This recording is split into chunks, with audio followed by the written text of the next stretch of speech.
foliar feed out ethylene and ferment it. Yep. You can really inject it with a syringe right into the pollen. And you can turn a male plant into a female. I'm actually have a line of all male seeds coming out. They're going to be like 2 packs, and they're going to be pretty cheap. And so people just want to breed. And it's just like a feminized seed. There's a guaranteed S1 of a male. And it's the same thing. What I'm doing is I'm taking a male plant, inject ethylene into it, now it grows flowers. And now it's breeding unto itself and creates male seeds. It's the same concept of a female, taking a female plant, putting in blockers of ethylene. The ethylene isn't able to get to the node, and then the flowers that come out are male instead of female. Only using ethylene blockers can do something to the RNA and the DNA of that seed. It can create an ethylene deficiency. In fact, it probably will. So when you take a strain, you feminize it, you cross it with itself, that plant will probably produce less ethylene than the original, which leads to what people consider unstable. Unstable means poor ethylene production or poor ethylene circulation. It's not that it's not stable. There are hermaphrodites that are not stable. Those are obvious. No matter what the environment, they're going to put male and female flowers, period. Versus a plant that, sometimes it's female and sometimes it's hermaphrodite. It's a female. It's a female with a problem. And that problem is we've been breeding for the last 25 years for terps and for yields and for trichomes and for potency, but we haven't been breeding for strength. We have not been breeding for pesticide resistance. We haven't been breeding for mold resistance and fungus resistance. And what we're doing is we're getting further and further away from the root of what these genetics are. And these root, they're not 28%. But these plants are amazing. So we need to tap back into as breeders, and I noticed most of the breeders at least do a little bit, into these original landrace, strains to reinvigorate immunities and things like that. And also, these landrace strains have extraordinary ethylene production. So there's a lot of it's just playing. I've failed a lot on a lot of these. I'm like, I'll do this with this, and then it should do this. It doesn't. But when feminizing a strain, the number one thing is you want to use as little ethylene blockers as possible. If you're able to do that, you can be sure that that pollen won't perpetuate that. We've actually found a way, and it's a patent pending thing, and it's going to be probably 2 years before it comes along, to produce female seeds, not feminized seeds, female seeds, and there is a difference. These are plants that seed themselves with no ethylene blockers at all. You actually create a plant that's so perfectly healthy that and this is not the scientific term, we've dubbed it the alpha, where in a room or in a crop, and this is really outdoors where we noticed it, very large crops. Some female would just be stronger than the others. And her seeds, when they would drop, were older, and they looked different. They weren't brown, they were black. And we're like, how old are these seeds? They look like they're 9, 10 weeks old. And we realized these strong females were seeding themselves before even being pollinated by the males. And we're like, well, how? Why? They're hermaphrodites, right? But no, but they kept putting off stronger and more adaptable seeds. So it was happening, and this was happening in Kentucky. They were growing Acapulco Gold, and some people, they would harvest their seeds out of their Acapulco Gold and plant those seeds next year. Other farmers would simply let the seeds drop. And what they noticed, after 5 or 6 years, their crop would change, starting with a patch, a small circle, and each year that circle got bigger and bigger and bigger, and that plant was adapting to its environment. And the alpha female was putting out these seeds, which were quicker to germinate, faster to grow. I have some with me, by the way. And they're going to be 30 to 50% more vigorous than any seed you've ever grown, because that's their job, to win over the crop and propagate over the crop and take over. And so he's showing me this landrace Kentucky, by definition, which to me doesn't exist. That's not a real thing. You're making it up. It doesn't. And I'm looking at it, and it looks nothing like Colombian gold. You could sense that there was something in there. But over 40 years and 5 different turnovers, the plant has adjusted over time to different environments. So this guy who knew nothing about science, he knew nothing about English. Like, he was from America, but So kind of I was like, I went from like this fucking guy to this fucking guy. Holy shit. Like real quick, and I was like, this is the thing. Over time, multiple times, I've seen perfectly healthy plants that have been stable their whole lives. All of a sudden, I get one male branch coming out of a branch halfway down, lateral branch, third node in, boom, male branch shoots out. It's like a chem dog thing, too. You see that on chems. It's literally the strain that I cited in the beginning. Oh, there you go. So I was like, just like chem. Yeah. So chem has, it's clogged arteries. It's not literally, but the ethylene has problem moving within the chem. It actually has high ethylene output, but has problem moving around it. So a chem in a super healthy room, high CO2, everything's flawless, can still throw out that male branch because actually when it's thriving, it's more apt to do it. Get that pollen. That's alpha pollen. When you have a healthy plant in a perfect situation, everything's flawless, you can't help, and then all of a sudden you have this male flower. So I saw it happen a few times. I'm a seed collector, so I grabbed the seeds randomly, and I noticed, oddly enough, I was the bag seed champion. Because every single one of these seeds that I was starting, one for one, by Callie, he brought me one seed. I don't know if you know that story, but he brought me one seed of this chocolate and my peanut butter strain. I didn't mean to do it. I'm like, what are the odds of having all the terps of this one and all the size and the frost of the other and it being perfect and a female? That's 100% actually, it turns out, because it is. And that's our Walter White. And it was a mistake, but it kept me thinking, like, what's going on with... Well, it goes into the reason why sour diesel, reason why Kush, reason why all these bag seed strains became so, prevalent is because of the fact that it was good genetics to begin with. It may have come from a stressed situation because, right. As we know, these Hermes just don't just happen. It's usually a little error on your part. One of 5 or 6 things can trigger it. And what's also interesting is when you were saying about the alpha pollen there, is it's very similar to when you let things go just that extra couple weeks or exactly. extra, and then all of a sudden you get that one banana or 2 bananas at the top and you collect that pollen. It's always good. So that's exactly because how it's a survival technique. So that was the first time I ever made feminized seeds. Was exactly what he's talking about. Is I would let plants go till they died, and right before they died, they throw out huge male flowers. And they're really pollen sacs, by the way. They're not male flowers. They're pollen sacs that have that representation. So for me, because I was only trying to make 20 seeds or 30 seeds anyway, that was amazing. And that made alpha pollen as well. The problem was it wasn't enough. And it was too arduous to get it. And I needed to know, how do I really do this? And the way to do it was to actually create a plant, create that environment, to where that plant, with no outside pollen or stimulus, other than creating that exact environment for it, itself seeds. And a plant that I would say weight-wise get 2,000 seeds, I'm only getting about 200. And I'm not sure if that's going to change because if to truly identify and dial in the organic method of nature, then this is the way it's supposed to be. However, if you're guaranteed a seed, guaranteed germination, it's going to be more vigorous than anything ever grown. And there's no genotype variation and there's minimal phenotype variation. Why would you need more than one seed?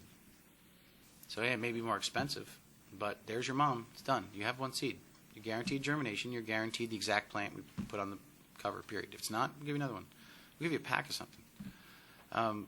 We're that confident that we've dialed in. We create basically an F5 or something close to it and then feminize it through this process.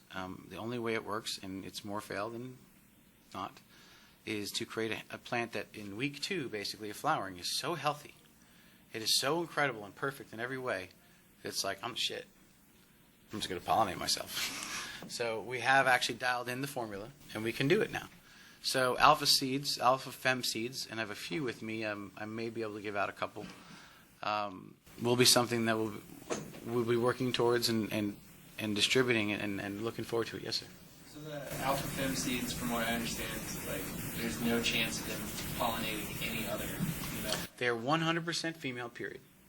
Now, any plant stressed properly can give you pollen. If you were like, I dare you to try to get pollen off it, I can figure it out. Give me some high winds on one branch, give me no CO2, and someone yelling at the plant all day for 3 weeks. And then probably you'd be surprised. I think that may be a way.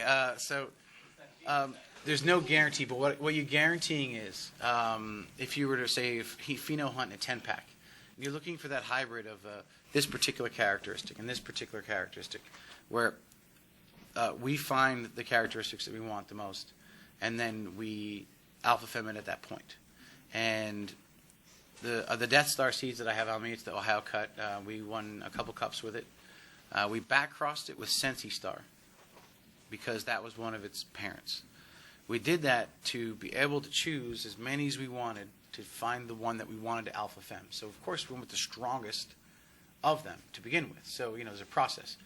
So the alpha femming worked, and we ended up getting about 200 seeds. And indoor, outdoor, whatever it is, it's simply a better seed. It's a more consistent seed. And don't get me wrong, you may have one that purples a little more than another, especially in a cold room. I'm not saying there's no phenovariance, but structurally, the morphology of the plant will be the same. Structurally, the morphology of the flower will be the same. Your potency will be very close. That's also on you. Your potency will be consistent. So, it's also in your room. But if you're hitting at 22%, 23%, if you start up a bunch of more seeds, you grow them in that garden, they're going to be at 22, 23. Terpenes vary the most. So it's the one thing that in the alpha fem, you could get different flavors, but we would alpha fem something. That's kind of interesting because normally when you're doing testing, you notice that the terpenes seem to the levels, maybe, or I wouldn't say the levels. The levels could be different, varies by, but it's not the actual terpene profile. But the it's profile the levels is the same. of the actual terpenes. Okay, that makes sense. Yeah, And because usually the profile is pretty consistent. Profile is Like right. it's better to actually use your terpene as an indicator than it is almost anything else, just because it's the most stable. We found recessive terpene pop up. The sour diesel popped up.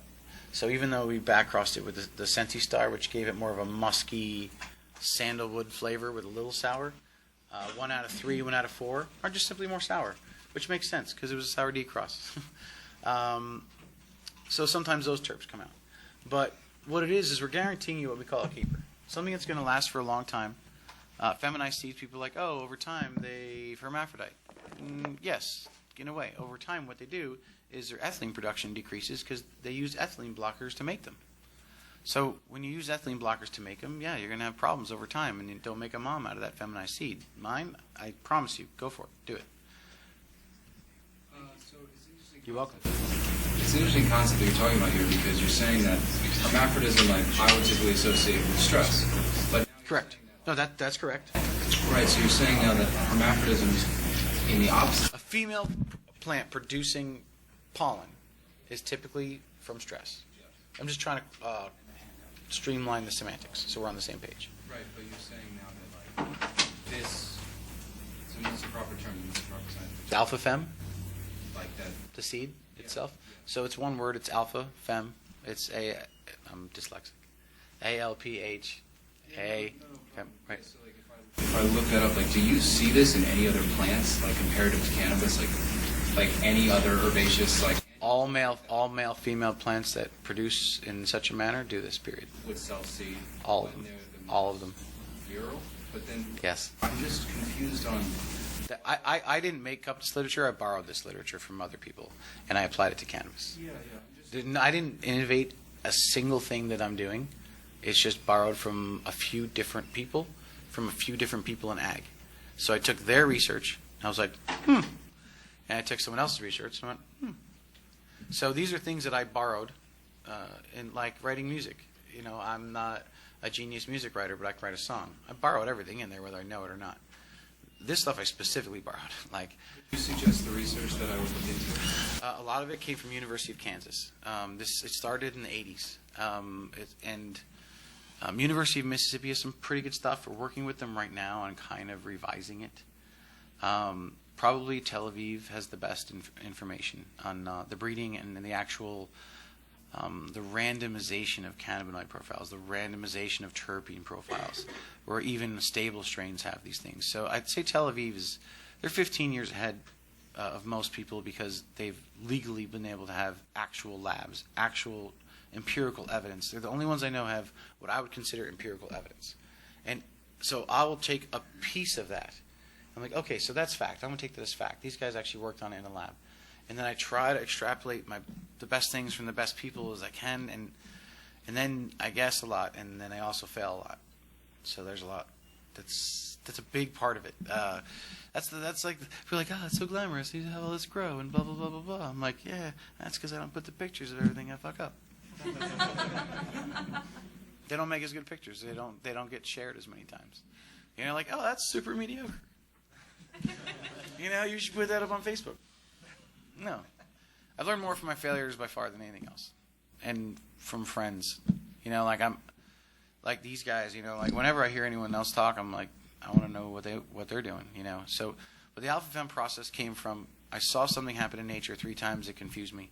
And then I saw a paper that was written out of the University of Kansas that talked about, and it's in quotes because it's not a real scientific term, an alpha female. An alpha, that's where it went. So then that went to Cornbread Mafia. It's just a book about Kentucky growers that have been growing for the last 45 years. It's a light read. It's brewed Kentucky. I'm pretty sure their editor was from Kentucky. But it's just about some guys that, you know, have been growing biomass weed for the last 50 years in Kentucky and how they've created cultivars of Acapulco Gold. So it's pieces, and then it's trying. And you know, I'm lucky enough to not have to pay for nutrients and lights and things like that. So I have a luxury that most people don't have. You know, you get someone like Shanti Baba and Neville and these guys, and they're 4,000 levels beyond anything I'll ever be. I can't know what they know. But what I do is I have facilities. I have area. I have free lights. I have free room. I have people that are like, hey, we'll pay you to do this over here. I'm like, you know, so I can I get to pheno hunt on other people's dimes, you know, and my breeding spaces are very, very small. I mean, my largest breeding spaces are 4 lights. It's quality control. You know, I have maybe a total of 16, 17 lights going specifically just to make seeds, and that's with all my facilities combined. It's nothing, especially in this market. Yeah. What about breeding outdoors? Do you think that would be more helpful for building up certain resistances? 100%. You'll actually notice that the seeds themselves will look different in every single environment. So the shell itself is the number one thing that adapts. So if you have a plant, identical cross in Oregon, an identical cross in Colorado, you will have 2 different seeds. And you will have a seed that is potentially more resistant to humidity here and less resistant to humidity in Colorado. And if nothing else, the germination rate outside, let's say you were just drop seeds old school, will be way higher. So that's for sure. So you're guaranteeing a higher germination rate naturally within that environment. I see variation almost in every single environment. The thing is also with the alpha fem that I notice it adapts even more. People have talked about let's make strains that grow under high pressure sodiums better. Step your room up. Let's go full spectrum, you know. And then seeds made under natural light are simply better. Period. The durability. I've had seeds outside, frozen in compact ice, with significant weight on top of them for 6-8 months. You know, in the mountains of Colorado, and as soon as that snow melts, 2 days later, everything sprouts right out. They were just old root balls. Like, it's not like I was trying to store seeds there, but every single seed that dropped into the root balls just sprouts everywhere. Those seeds want to make it. So it's our job to make the best seed possible. I believe natural sunlight or plasma lighting, samaric metal halide. I use multi-spectrum because it's expensive to run under all plasmas. But I do have one plasma room, and I would say between sun and plasma, they are absolutely a better seed, period, than under high-pressure sodiums. Yeah. In those multi-spectrum rooms, are you using any kind of protection in order to keep your... For UVC? Yeah. Absolutely. It's a great question. Educate yourself, guys. And this goes across the board. When you're bringing in technology, figure out what it is. So when you're I use 10,000 Kelvin bulbs to create, to kill mildew and to create more resin. And they put off UVA, UVB, UVC rays. UVC are very dangerous to your skin and your eyes.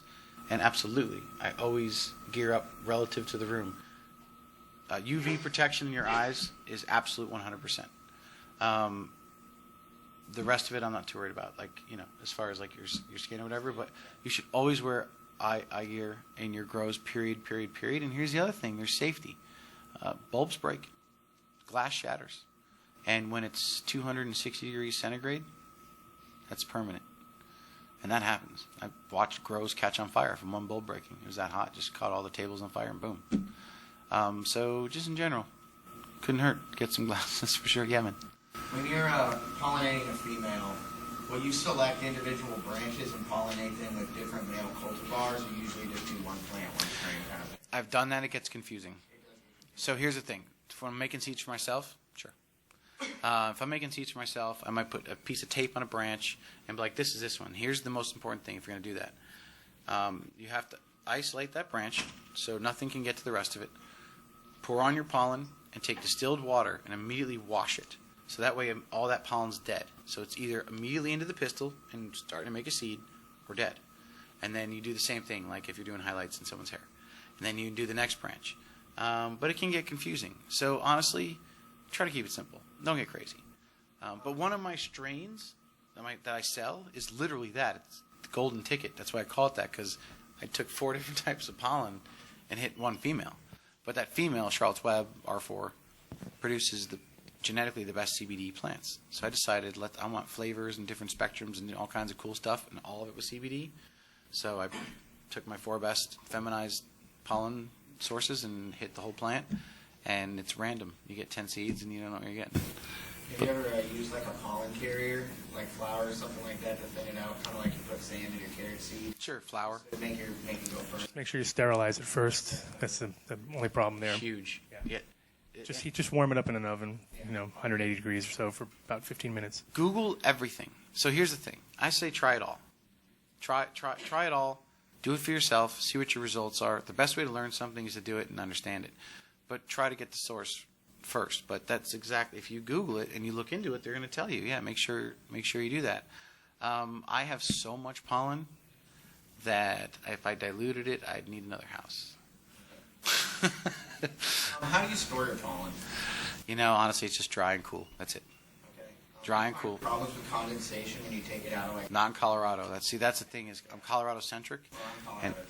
Well, the fridge is also the problem, because if you're in and out of that fridge a lot, you're always going to create that condensation because it's getting sucked in. So if no you're gonna, fridge, no freezer. If you do keep it in any kind of refrigerated thing, you just want to keep it like permanently in that refrigerated. And usually what you do is, if you put it into like either a paper, make it like a bindle type thing, put it inside of a jar, fill that with rice, seal that up, put it in the fridge like that. Then it should be a barrier for your vapor, because Rice is like a desiccant. Yeah, it's just like as a desiccant. It's a lot cheaper and easier. And Upside, downside, rice works amazingly.